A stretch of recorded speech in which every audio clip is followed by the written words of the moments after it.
सबसे पहले लेवल 1 में 2 स्टेज एग्ज़ाम क्यों? 1 करोड़ 25 लाख के आसपास स्टूडेंट्स ने अप्लाई किया है। इतनी बड़ी संख्या में देश भर में अगर रिक्रूटमेंट करना है, तो आपको एक लेवल के एग्ज़ाम से सिंगल एग्ज़ाम से करना बहुत मुश्किल है। फिर भी हम इसको री-एग्ज़ामिन करेंगे। इतनी बड़ी संख्या में 1 करोड़ 25 लाख कैंडिडेट्स अगर हों, तो कैसे उनको एक साथ सेम तरीके से same level of hardness of question की ये सब करना अति डिफिकल्ट है। आप सब इस प्रक्रिया से गुजर चुके हो, आप भी समझते होंगे। इसलिए इसके 2 एक प्रीलिम एग्ज़ाम और उसके बाद में एक कंप्यूटर बेस्ड टेस्ट 2 इस तरह से करके किया गया। वो नोटिस में लिखा गया था कि अगर ज़रूरत पड़ी, अगर परिस्थिति हुई तो उसके 2 लेवल किए जाएँगे। पहला ये। दूसरा आपका प्रश्न कि 10+2 में ग्रेजुएट्स को कैसे अलाउ करें? देखिए, किसी भी एग्ज़ाम में मिनिमम क्वालिफ़िकेशन का स्टैंडर्ड होता है, मैक्सिमम क्वालिफ़िकेशन का नहीं होता है कभी भी। ये कानूनन कॉन्स्टिट्यूशनल व्यवस्था में हम लोग काम कर रहे हैं। कॉन्स्टिट्यूशनल व्यवस्था के हिसाब से हम मिनिमम प्रिस्क्राइब कर सकते हैं, मैक्सिमम प्रिस्क्राइब नहीं कर सकते। तो 10+2 के लिए जो क्वालिफ़िकेशन वाला स्केल है, उसमें अगर ग्रेजुएट बैठे हैं, तो उसको रोकने का हमें कोई अधिकार नहीं है। किसी को कोई अधिकार नहीं है। अगर कोई नया अ, इसके बारे में कोई नया न्यायपालिका की तरफ से कोई चीज़ आती तो अलग बात है, लेकिन हमारे पास कोई अधिकार नहीं है इसका। दूसरा विषय था ये। तीसरा विषय आपने रखा समय का।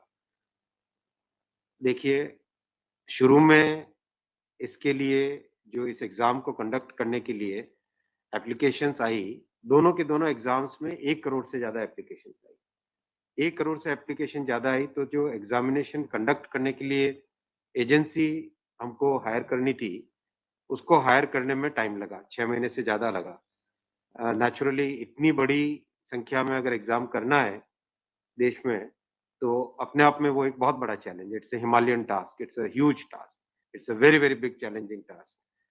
तो एजेंसी को सेलेक्ट किया गया, सेलेक्ट करते-करते कोरोना आ गया।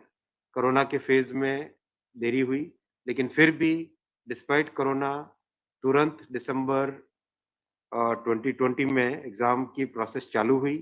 एग्ज़ाम की प्रोसेस चालू हुई और despite second wave of corona फिर भी एग्ज़ाम किया गया with all the precautions, all the safety things करके इसको लाए। जो दूसरा वाला ग्रुप बी का एग्ज़ाम है उसमें कैट में चले गए थे बच्चे क्योंकि करीब 5 लाख के आस-पास एप्लीकेशंस ऐसी थी, जिसमें फ़ोटोग्राफ प्रॉपर्ली मैच नहीं हो रहा था। तो नेचुरली अगर एप्लीकेशन में फ़ोटोग्राफ मैच नहीं हो, तो उसको आप एग्ज़ाम में कैसे लोगे? तो वो विषय आया था, तो वो उस विषय के कारण लोग कैट में गए थे। एडमिनिस्ट्रेटिव ट्रिब्यूनल ने जैसे ही उसका समाधान किया, फैसला किया, उसके फैसले के तुरंत बाद में हम लोगों ने एग्ज़ाम के प्रोसेस को आगे किया। कोई उसमें देरी नहीं की और हमारा देखिए, हमारी सरकार प्रधानमंत्री श्री नरेंद्र मोदी जी का इंटेंट हमेशा है कि मैक्सिमाइज़ करना है रोज़गार को। इसीलिए आप देखिए इतनी बड़ी संख्या में यानी रेलवे में 1,40,000 टोटल 1,05,000 ग्रुप डी की कैटेगरी में, लेवल 1 की कैटेगरी में और लेवल 2 से लेवल 6 की कैटेगरी में 35,000 कैंडिडेट्स वैकेंसीज़ 1,40,000 की वैकेंसीज़ लाना कोई छोटी बात नहीं है, बहुत बड़ी बात है। फिर आपको आपका चौथा पॉइंट आप देखिए, ज़्यादा से ज़्यादा कैंडिडेट्स को फर्स्ट स्टेज से सेकंड स्टेज में जाने का मौका मिले, इसके लिए 2015 तक हमेशा प्रिलिमिनरी एग्ज़ाम जो होता था, फर्स्ट स्टेज होता था, उससे 10 गुना लिए जाते थे, केवल 10 गुना लिए जाते थे। 2015 के बाद में पहले ही संख्या बढ़ा के 15 गुना कर दी गई, जिससे कि ज़्यादा से ज़्यादा कैंडिडेट्स को मेन एग्ज़ाम के लिए जाने का मौका मिले और 2019 में इस संख्या को 20 गुना किया गया, ताकि ज़्यादा से ज़्यादा लोगों को अवसर मिले। ज़्यादा से ज़्यादा लोग क्योंकि फर्स्ट स्टेज जो प्रिलिमिनरी एग्ज़ाम इतना बड़ा नंबर है कि उस नंबर में हो सकता है कुछ बाय चांस उस दिन तबीयत ठीक नहीं हो, कोई दूसरा कारण हो, समय पे पहुँच नहीं पाए, कोई भी कारण से मिस कर गया, तो मैक्सिमम लोगों को हमें चांस देने का इंटेंट है। इसी इंटेंट के कारण 20 गुना किया गया। जो 10 गुना था 2015 से पहले, उसको 20 गुना किया गया 2019 में। तो ये प्रो स्टूडेंट्स, प्रो कैंडिडेट्स वाली अप्रोच है हमारी और हमारी इंटेंट एकदम नेक नियति से काम कर रहे हैं, सच्चाई से काम कर रहे हैं। देखिए कोई भी कहीं भी एक भी जगह से कहीं कोई पेपर लीक होने की बात नहीं है, कहीं पे कोई एग्ज़ाम के मैनिपुलेशन की बात नहीं है। जो आज सिर्फ़ मुद्दा है, मुद्दा सिर्फ़ इतना है कि शॉर्टलिस्ट कैंडिडेट्स कितने किए जाएँ, यही मुद्दा है। इस मुद्दे को सॉल्व करेंगे, इसको भी हम बहुत सेंसिटिवली सॉल्व करेंगे। हमारे लिए छात्र हमारे साथी हैं, हमारे भाई हैं, हमारी बहनें हैं, जो एग्ज़ाम दे रहे हैं, तो हमारे लिए बहुत इम्पोर्टेंट है, हम इसको बहुत सेंसिटिवली हैंडल करेंगे। तस्वीर और दिखाई पड़ी बच्चों को लाठीचार्ज कल रात को आपने देखा, अगर तस्वीरें दिखाई हो हॉस्टल में घुस मैं के आपको पुलिस इतना ने बताना चाहूँगा कि जो लोग किसी भी अपनी खुद की संपत्ति को अगर जलाते हैं, खुद की संपत्ति पे अगर अटैक करते हैं, उसको डिस्ट्रॉय करने की कोशिश करते हैं, तो उसमें जो प्रक्रिया पुलिस की होती है, वो होनी अगर हुई है, मेरी बात आप इसमें स्पष्ट रखिए कि मैं छात्रों को कह रहा हूँ कि आपकी संपत्ति है। आप अपनी संपत्ति को जलाने के लिए क्यों बाहर निकले? और हम आपकी बात को शुरू से सुन रहे हैं। जिस दिन आपने पहले ये पॉइंट रखा, उसी दिन हमने तुरंत इसका जैसे ही दूसरे दिन ही मेरे नज़र में आ गई थी बात ये, और दूसरे दिन मैंने तुरंत सारा ये टेबल मँगवाया कि आप मुझे एग्ज़ैक्ट बताओ हर एक लेवल पे क्या वैकेंसी है। और हर एक लेवल पे एग्ज़ैक्ट जैसे लेवल 2 पे 5663 उसकी जगह 1,13,000 कितने गुने? 20 गुने। लेवल 3 पे 4,940 उसके अगेंस्ट कितने शॉर्टलिस्टेड 98,833 20 गुने।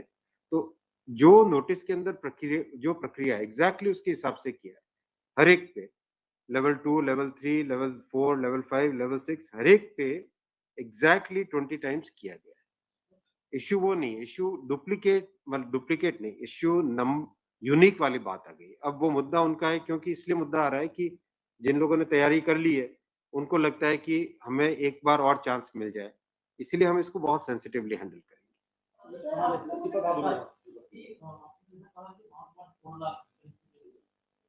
One of the world's largest. As of now, how many of recruitment has happened?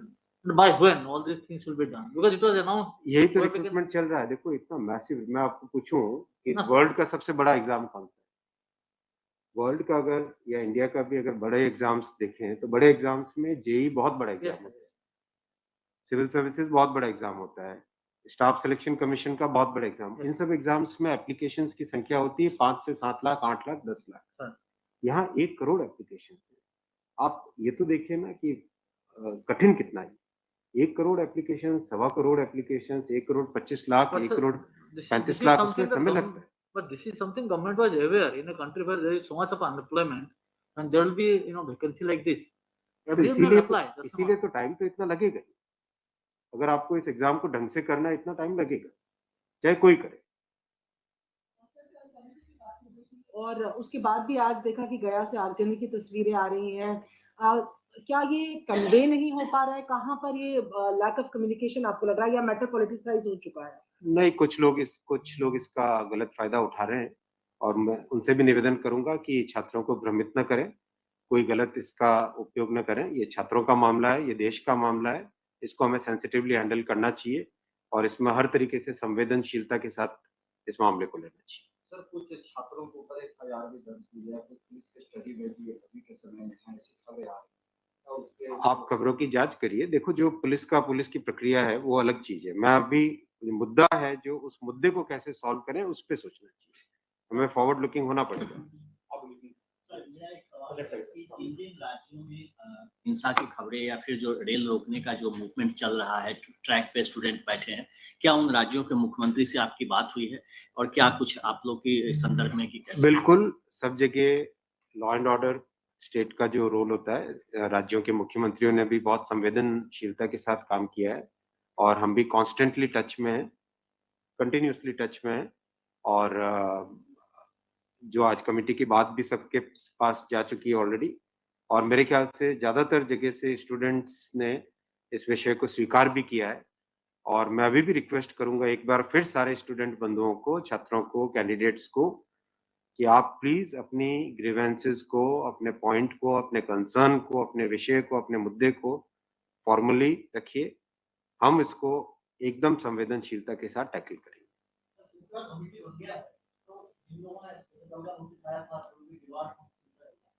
Will that also be considered because they did not know that this is going to happen? नहीं देखो, committee एक बहुत ही senior officers की है और ये committee हर चीज को, जितने भी मुद्दे इसमें आएंगे, हर एक मुद्दे को जल्दी से जल्दी, इसमें कमेटी का टाइम लिमिट भी दिया। कितना टाइम दिया हमने टाइम लिमिट? 4 मार्च तक। जो कमेटी की रिपोर्ट आने का क्या मतलब, जल्दी से जल्दी हमारा एम है कि इस मुद्दे को बिल्कुल भी डिले न करके जल्दी से जल्दी सॉल्व करें। 16/2 तक सारे के सारे कैंडिडेट्स अपने कंसर्न सबमिट कर सकते हैं। 3 वीक्स टाइम दिया। I think that's a reasonable time. इससे ज्यादा टाइम देने की जरूरत नहीं है। और कमिटी अपना सारे कंसर्न्स को एग्जामिन करके रिकमेंडेशंस देने का टाइम 4 मार्च दिया गया।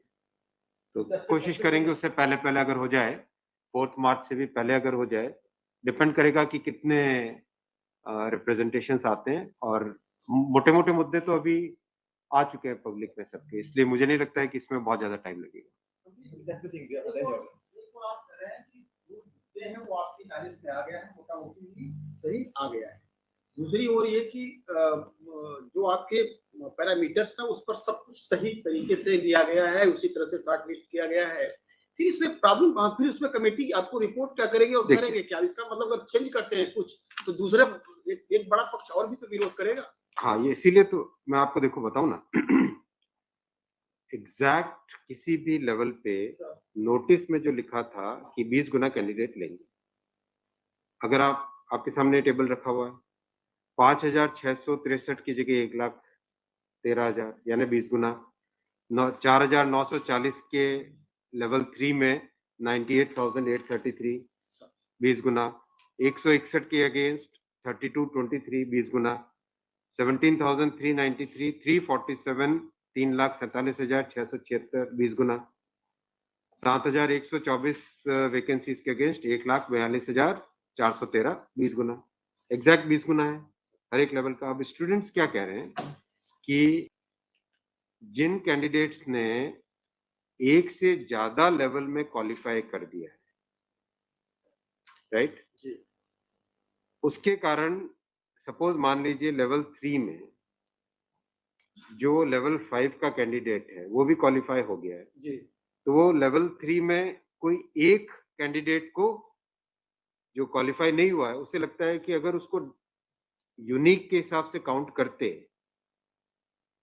तो शायद उसको भी एक मौका मिल जाता मेन एग्जाम देने का।